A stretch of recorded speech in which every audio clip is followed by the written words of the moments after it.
नमस्कार दोस्तों, मैं हूं सचिन और आप सुन रहे हैं हॉरर कहानी। तो चलिए बढ़ते हैं इस कहानी की ओर। आज मैं आपके लिए एक बहुत ही खतरनाक कहानी लेकर आया हूं। कहानी बहुत ही डरावनी है, इसलिए आप लोग वीडियो को अंत तक जरूर देखें।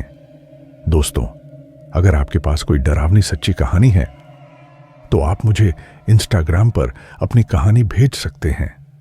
कहानी शुरू करने से पहले आप लोगों से एक छोटा सा अनुरोध है। अगर चैनल पर नए हैं तो वीडियो को लाइक और चैनल को सब्सक्राइब कर लीजिए और कमेंट में हमें ज़रूर बताना कि हमारी कहानी आपको कैसी लगी, और यह भी बताना कि आप किस शहर से वीडियो देख रहे हैं। तो चलिए दोस्तों, बिना किसी देरी के कहानी को शुरू करते हैं। यह कहानी विशाल नाम के लड़के की है जो 9वीं कक्षा में पढ़ता था। विशाल अपने माता पिता और छोटी बहन रिया के साथ रहता था। उसके पिता अरुण एक सरकारी अफसर थे, जिसकी वजह से हमेशा अलग अलग शहरों में ट्रांसफर होते रहते थे।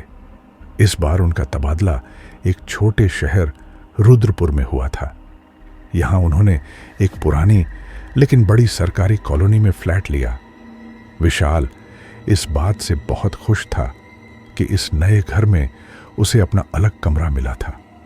वह हमेशा से चाहता था कि उसके पास एक ऐसा कमरा हो जिसमें वह अपनी किताबें, पोस्टर और वीडियो गेम्स को अच्छे से सजा सके। लेकिन जैसे ही वे लोग इस घर में आए, विशाल को एक अजीब बेचैनी महसूस होने लगी। शुरुआत में उसने इस बेचैनी को नजरअंदाज किया और सोचा कि यह शायद नए माहौल में ढलने की वजह से हो रही है, पर उसे नहीं पता था कि यह सिर्फ शुरुआत थी और जो आने वाला था वह उसकी सोच से कहीं ज्यादा भयानक था। विशाल को देर रात तक जागने की आदत थी। वह अक्सर टीवी पर फिल्में देखा करता था, जबकि उसके माता पिता और बहन जल्दी सो जाते थे। पहली कुछ रातें तो ठीक रहीं, लेकिन चौथी रात कुछ अजीब घटा। रात के करीब 11 बजे विशाल अपने कमरे में बैठकर एक हॉरर फिल्म देख रहा था। अचानक उसने अपने कमरे के बाहर से पायल की हल्की हल्की छम छम की आवाज सुनी। उसे लगा कि शायद उसकी मम्मी पानी पीने उठी होंगी। उसने ज्यादा ध्यान नहीं दिया और फिल्म में डूब गया। परंतु कुछ ही देर बाद वही पायल की आवाज फिर से सुनाई दी, इस बार और भी साफ और नजदीक से। अब उसे लगा कि यह कोई सामान्य बात नहीं है। वह चुपचाप टीवी का वॉल्यूम कम करके बिस्तर में लेट गया और चादर ओढ़ ली। लेकिन छमछम की आवाज लगातार आती रही, मानो कोई भारी पायल पहनकर धीरे धीरे चल रहा हो। विशाल का दिल जोर जोर से धड़कने लगा। उसे ऐसा महसूस हो रहा था कि कोई उसके कमरे के पास ही खड़ा है। डरते डरते उसने दरवाजा खोला। बाहर देखते ही उसकी रूह कांप गई। वहां कोई नहीं था, लेकिन पायल की आवाज बिल्कुल पास से आ रही थी। अगली सुबह विशाल ने अपने पापा अरुण को यह सब बताया, लेकिन उसके पापा ने इसे उसका वहम कहकर टाल दिया और कहा, शायद तुमने कोई डरावना सपना देखा होगा।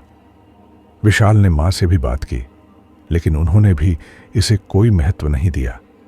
कुछ दिनों तक सब कुछ सामान्य रहा, लेकिन पायल की आवाजें अब नियमित रूप से रात 10 बजे के बाद आने लगीं।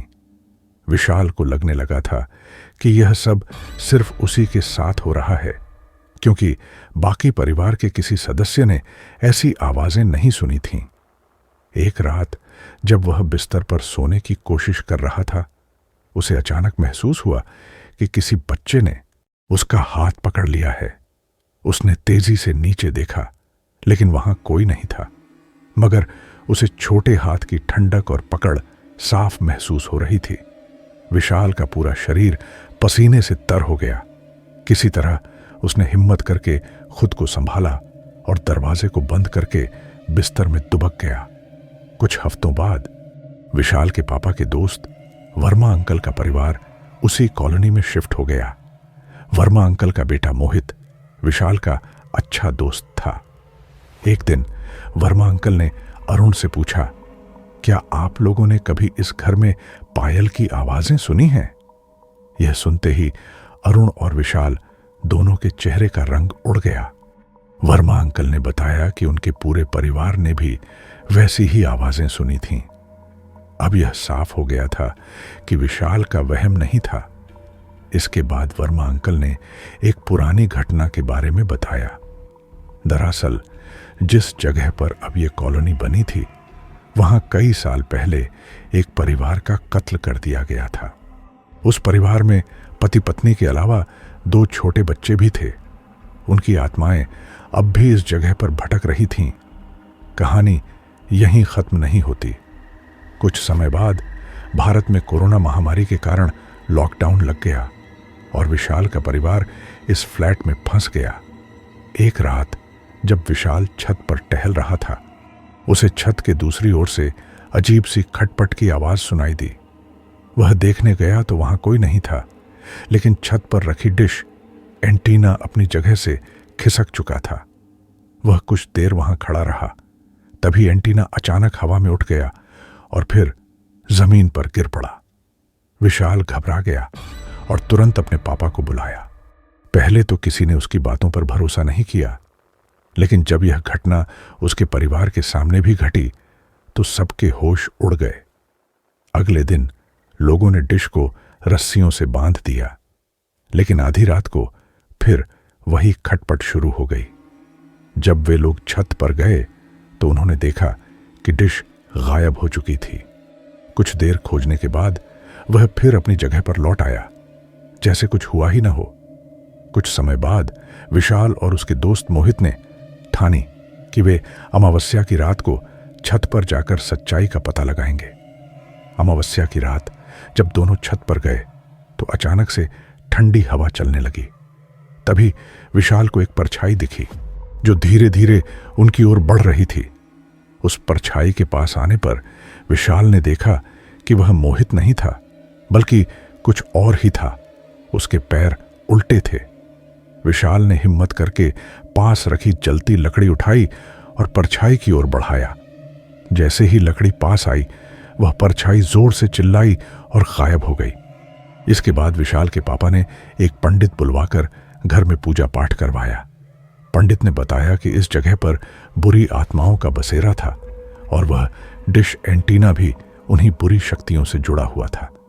पूजा के बाद से पायल की आवाजें और डरावनी घटनाएं धीरे धीरे बंद हो गईं। कुछ महीनों बाद विशाल के पापा का ट्रांसफर हो गया और वे लोग उस फ्लैट को छोड़कर किसी दूसरी जगह शिफ्ट हो गए।